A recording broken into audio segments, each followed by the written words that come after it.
talk about the justice that God says that he loves, mishpat. So I want to read 3 verses that kind of give us a picture of the relationship between God and mishpat. So Deuteronomy 32:4, all his ways are mishpat, justice. Psalms 37:28, for the Lord loves mishpat, justice. Psalms 9:7, he has established his throne for mishpat, justice. So everything God does is justice. All of his ways are mishpat. God's heart is in tune and excited about mishpat, justice. It's something that he loves.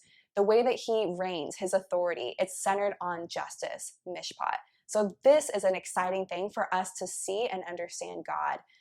So the Hebrew word mishpat is used around 400 times. When it's translated into English, it's translated as a whole range of words. It's translated as plan, as verdict, as judgment, as justice, as a whole range of words. So what does mishpat mean?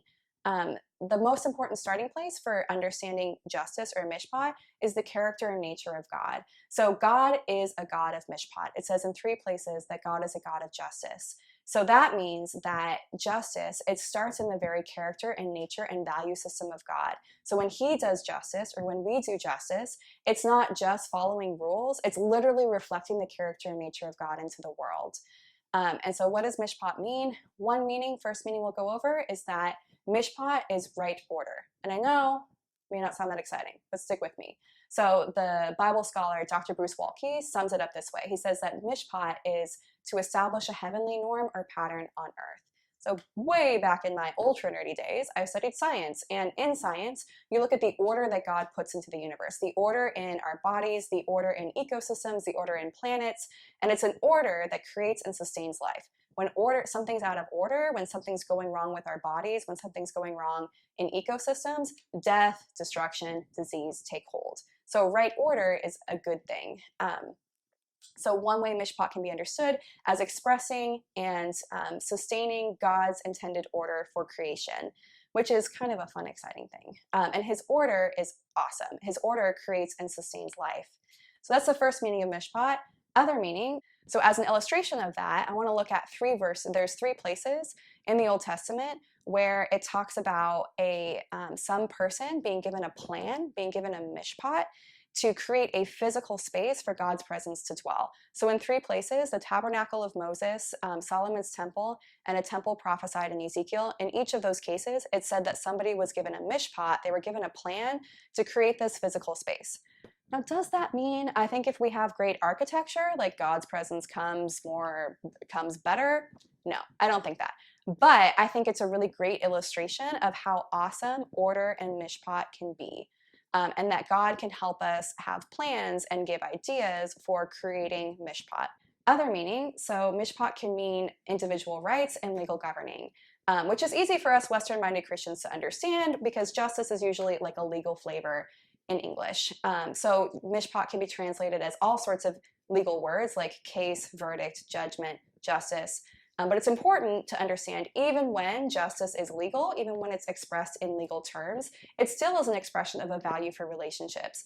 The foundation of justice is right relationships. So whether it's relationship in a nation, whether it's relationship between your neighbor, wherever it is, foundation of mishpat, even in legal order, is still a value for relationships. And it's important to understand too. So in the time the Old Testament was written, nations, even when they had a law, their government didn't revolve around the law like our modern governments do. Their law still revolved around their king, around a person.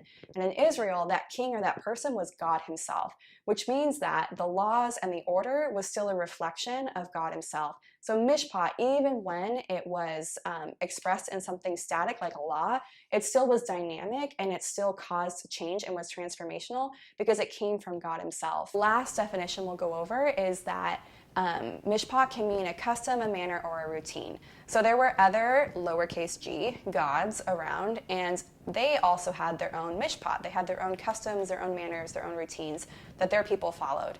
But God is uppercase God. He is the one that we follow, and so our mishpat comes from and flows from him. So we mirror his customs, his manners, his routines into the world. And I want to dive a little bit deeper into one of what I think is really hard for us Western-minded Christians to understand. And that's that mishpat, justice and judgment, can actually, it parallels deliverance, salvation, and victory. I know, doesn't sound like in our world that those things connect, but they do. So one illustration for this, if I were to tell you that Judgment Day is coming, I think it would probably inspire something like fear and panic into most people.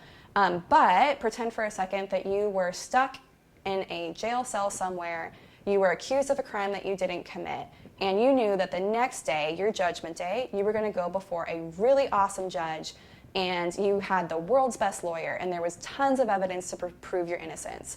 If that were the case, your Judgment Day would be so exciting because you would know that your Judgment Day would mean liberation from this injustice that you were experiencing. So that's why judgment can be something exciting. It means liberation from the injustice you've been experiencing. I want to go into a little bit more just this definition and how it parallels deliverance, salvation, and victory. And I want to read some quotes, some commentary by a Jewish scholar, Eliezer Berkowitz. I think he puts really great language to this saving and deliverance element to judgment, justice, and mishpat. So I want to read 2 quotes from him. So, the purpose of judgment is to save the innocent from injustice. The idea is so deeply anchored in biblical thought that to judge becomes the equivalent of to save. Of the terrible anger of God, the psalmist said, "You caused the sentence to be heard from heaven. The earth feared and was still." When God rose to judgment to save the humble of the earth. God judges in order to save. If salvation is to go forth, judgment is to be instituted. And indeed, from numerous passages in the Bible, the idea that the function of the judge is to save. The commandment to judge is the responsibility to deliver. So judgment, it means that deliverance, salvation, restoration is happening, that wrongs are being made right, that it is something that we should be happy and excited about.